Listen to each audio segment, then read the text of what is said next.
बचेंगे? और क्या विपक्ष की बस एक ही नीति मात्र बची है, मोदी विरोध? देखिए, सबसे बड़ी बात यह है कि हम मोदी जी का विरोध नहीं करते। हम देश के प्रधानमंत्री पद पर बैठे एक ऐसे व्यक्ति का विरोध करते हैं जिनकी नीतियों से देश रसातल की तरफ जा रहा है, जिनकी नीतियों से बेरोजगारी बढ़ रही है देश में, जिनकी नीतियों से देश के ऊपर विदेशी कर्ज बढ़ रहा है, जिनकी नीतियों से इस देश का व्यापार घाटा बढ़ रहा है और चाइना हमारे ऊपर हावी होता जा रहा है, जिनके कारण हमारे देश में घोटाले हो रहे हैं, चाहे वो पीएम केयर्स घोटाला हो, चाहे नमामि गंगे परियोजना घोटाला हो। हाँ, एक बात हम जरूर कहना चाहेंगे, देखिए मोदी जी की हिटलर से तुलना ठीक नहीं है। अखिलेश जी को और जो दूसरे नेतागण हैं जो हिटलर से उनकी तुलना कर रहे हैं वो गलत। तो फारूक भी तो यही कह रहे हैं कि विरोध करना है, नीतियों का करिए, मुद्दे उठाने हैं, शौक से उठाइए, लेकिन इस तरह का कंपैरिजन करके क्या विपक्ष खुद अपने पैरों पर कुल्हाड़ी मारने का काम नहीं कर रहा? कांग्रेस पार्टी ये मानती है कि मोदी जी हिटलर नहीं है। हाँ, हिटलर से 2-4 कदम आगे जरूर है। अच्छा, वो बेशक किसी को दिखाई ना दे रहा हो, लेकिन चीजें वक्त के साथ सामने आएंगी, इसलिए ना तो हम उन्हें हिटलर कह सकते, ना ही हम किसी और से उनकी तुलना कर सकते। मोदी जी एक अलग शख्सियत हैं जो अपनी नीतियों के बारे में, उनकी नीतियों के बारे में ये कहूंगा, वो जो कहते हैं उसका उल्टा होता है। उन्होंने कहा देश में का जो काला, देश के लोगों का जो काला धन विदेशों में जमा है उसे वो वापस भारत में लेकर आएंगे। उल्टा विदेशों में काला धन बढ़ गया। उन्होंने कहा 2 करोड़ रोजगार हर साल देंगे, 2 करोड़ रोजगार हर साल लोगों के छीने गए हैं। उन्होंने कहा कि भाई मैं ये सुविधा दूंगा, वो सुविधा दूंगा, सुविधाएं घटा दी।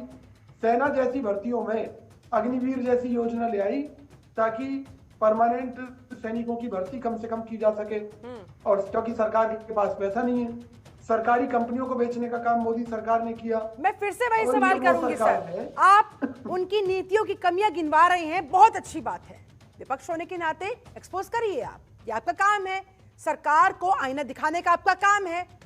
लेकिन अगर पर्सनल अटैक के जरिए, जो कि लालू प्रसाद यादव ने किया, जो अखिलेश यादव कर रही हैं, लगता है आपको are you going on the right track? ऐसे डिफीट कर पाएंगे? देखिए, मैंने क्या कहा, हम कांग्रेस पार्टी किसी भी व्यक्तिगत उसमें भरोसा नहीं रखती। अब कल को हम ढूंढने लगे मोदी जी का डीएनए क्या है जी, वो हिमालय से निकले या कहां से निकले, तो ये सब बातें बकवास हैं। हकीकत ये है कि कांग्रेस पार्टी उनकी नीतियों का विरोध करती है, ठीक है, उनके गलत कामों का विरोध करती है, ठीक है, या जिन चीजों से हमें लगता है कि वो देश के खिलाफ हैं, हम हर उस बात का विरोध करते हैं। ठीक है, लेकिन निजी तौर पर हमारी मोदी जी से कोई दुश्मनी नहीं है। हम चाहते हैं मोदी जी की उम्र लंबी हो, स्वस्थ रहे।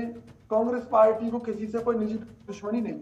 ठीक है, उसके बाद मैं लौट तो शिल्पा जी, सच्चाई को जान लीजिए। हाँ, ग्रेटर नोएडा का एक कस्बा है सूरजपुर, उस कस्बे के लोगों की जमीनें सरकार ने अधिग्रहण करने के नाम पर लूट ली।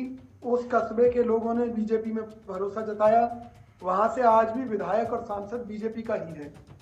लेकिन विकास के नाम पर क्या मिला उस कस्बे के लोगों को? केवल झुंझुना। 20 साल से वो इन्हें वोट देते रहे, अब वो इनके खिलाफ आवाज उठा रहे हैं। सूरजपुर कस्बे के लोग कह रहे हैं कि उनके गांव में, उनकी कॉलोनियों में ना तो सड़कें बनी है, ना नाली की कोई सुविधा हुई है। बहुत अच्छी बात है, आप सड़कों की, आप नालियों की, आप सुविधाओं की बात कर रहे हैं। मैं तो आपको साधुवाद देती हूँ, आप जैसे नेताओं को आगे आना चाहिए, लेकिन आप अखिलेश यादव, अरविंद केजरीवाल को क्या कोई नसीहत देंगे कि वो भी इन मुद्दों को उठाए, बजाय हिटलर के उठाने के, बजाय श्री राम के उठाने के? अगर नेता इन मुद्दों को उठाएंगे तो विजय कौशिक जी एक बात बोले के लोग विजय कौशिक जी बोले कि देश में इंफ्रास्ट्रक्चर और मोदी सरकार का विरोध कर रहे हैं, जिसको उन्होंने वोट दी। ये बिल्कुल गलत है। तरीके से फरीदाबाद में गांव शर्मा जी, आ रही मैं आपके पास, आ रही हूँ सरवन भाईवन, जिसको केंद्रीय राज्य मंत्री ने गोद लिया। आज गांव में ये हालात है, जगह जगह नालियों के टूटे होने के कारण पानी भरा रहता है, लोग नरकीय स्थिति का जीवन जी रहे नहीं कर सकते। वन बाय वन आ रही हूँ sir, let him finish. Delhi और एनसीआर जैसी जगहों पर जब ये स्थिति है, तो बाहर क्या हो रहा होगा?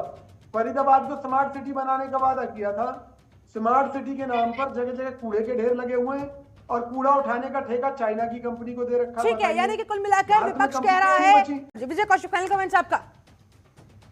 देखिए, मैं केवल ये कहना चाहता हूं कि नोटबंदी जो मोदी जी ने की थी, उसके लिए ऑन रिकॉर्ड सरकार की तरफ से जवाब ये है कि जितने नोट प्रचलन में थे उतने वापस आ गए, यानी कि सरकार को नोटों में कोई काला धन नहीं मिला।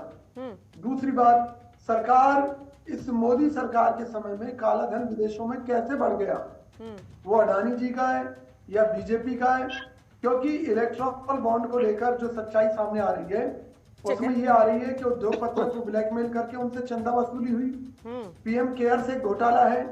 मैंने कहा ना, ये सरकार घोटालों की सरकार है और किसी भी तरीके से 2024 के खिलाफ जीतना चाहते हैं। 2000 का नोट जो आपने चालू किया फिर बंद क्यों कर दिया? ठीक है, चाहे पर्सनल कमेंट की बजाय आप 2000 का नोट पर सवाल कीजिए।